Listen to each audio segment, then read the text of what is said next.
All right, I'm back with the short video clip. Good evening, by the way. This is about something very similar and along those lines. Um, this is about, so we talked about levels and the class that you're in and all that stuff. And this is along the same lines. But this is talking, this is connecting to another video from, I think it was the other day. And it's connecting your class and level to that 1% thing, right? What does it mean to be elite? I really want to clarify. You don't necessarily have to be rich to be elite. Elite, the requirement to be elite is not, for example, X amount of dollars in your bank account, $10 million in your bank account. That is not being elite. I'm not taking away from anything away from somebody like that or has money. That definitely makes you successful and proves that you've been doing well or whatever the case is, or that you have money. I'm not knocking you. What I'm saying is that that's not a requirement to be in the 1%. You don't even have to be the richest guy or anything to be elite, because being an elite basically means, and it has to be a real class or level that you're in. What could be my class or level? And I'll tell you really.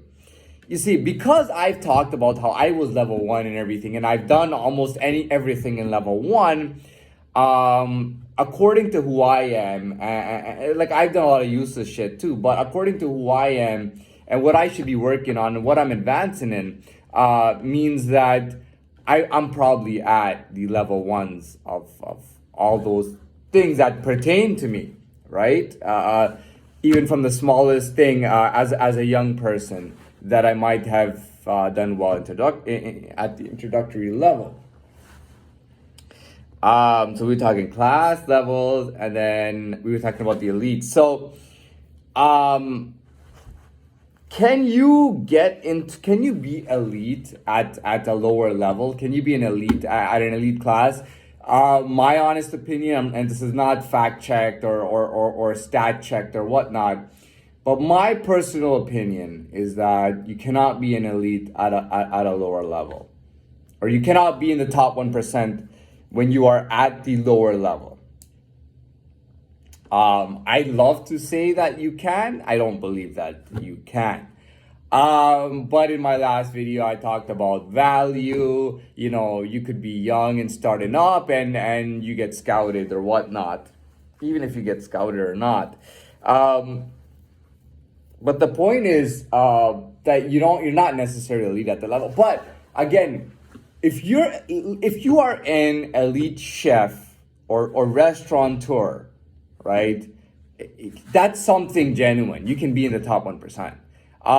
If you are an athlete, a race car driver, if you are in the military, if you are in the government, if you're a politician, again, you don't have to be the president, but politicians have X amount of things on their resume that can be quite impressive.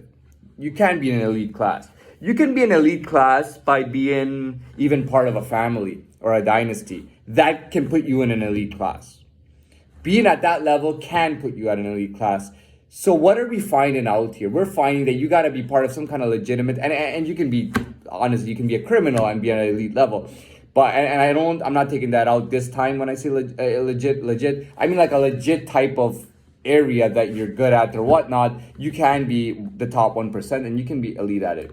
The only other way to be elite that I see, without having that, and what I believe, and I'm telling you really what I believe, is you can be elite through, it's a little bit more difficult, and it's rare. If you want to be elite while you're still at a lower level, in my mind, it's like you have to totally blow everybody away. There's nothing else. Allen Iverson came in the league in his rookie year playing against Michael Jordan. Somehow, because they were in different positions, somehow got Michael Jordan to guard him, crossed him out and scored in his face. And that was his first, like he had highlights, but that was his first amazing highlight, and it's been there since forever. I think it was in '96, by the way. That is a big deal. In his rookie year, he crossed the shit out of Michael Jordan, who was a total veteran. I believe Michael Jordan was in the 1%, top 1%. I believe he was an elite, and he did that to him. I think something like that you can't really have like a permanent kind of spot as an elite, but you can have a temporary spot. If you're blowing the game away every other day, that makes you an elite. If you have these people who don't even belong in your class, who are so much above you, or just a vast amount of people who hate you or are so much against you and trying to not hold you, but keep you from coming up, or just to disrespect you, even if they can hold you, that puts you in an elite class.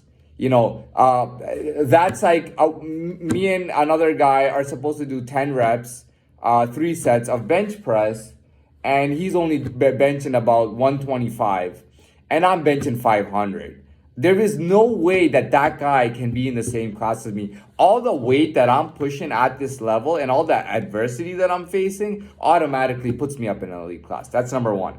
So you got to be exceptional repeatedly. Like on a regular basis, you got to be exceptional. You got to be pushing more weight, meaning if there's a guy, even if he's good, if he's favored heavily and he has all these people holding him up and talking him up and hyping him up, and I on the other hand, or someone on the other hand, is doing it's being held down, is having all this negativity and things to keep him off, and is actually blowing the other guy out of the water. That would make me an elite if that's going on every day. The only other option I know to be elite is, is just. It's a dynasty kind of thing, right? You are affiliated or working with people who are kind of up there. Do I believe I have a permanent seat in the league? No. Are there days that it could be argued by kind of that this guy is at a higher level? Definitely. And I'll be honest, if I didn't have so much weight holding me down, I probably wouldn't be considered up there. But that catches attention. When there's people hating you, wanting you to fail, holding you down, demeaning your success or making it sound less, putting their own cutesy children ahead of you, or their cutesy boyfriends and friends ahead of you, when there's that much adversity, it shows. People can see, and they look at this guy. First of all, they see this supposedly top start guy benching 150 or 200 10 times, and they'll go, that's pretty impressive. And they see this guy who has chains holding down on both ends of the bar, and he's got about 550 pounds on that bar, and he's pushing that weight. People will take notice. They will see that, and they will go, wow, this is a real elite guy. So how do you do it? Either you gotta, not only do you have to be blowing everything away at your level, which is at a lower level, but you gotta have a lot of handicap and weight on you. And that will put you up that will literally put you as a temporary spot. You will temporarily be in that elite 1%.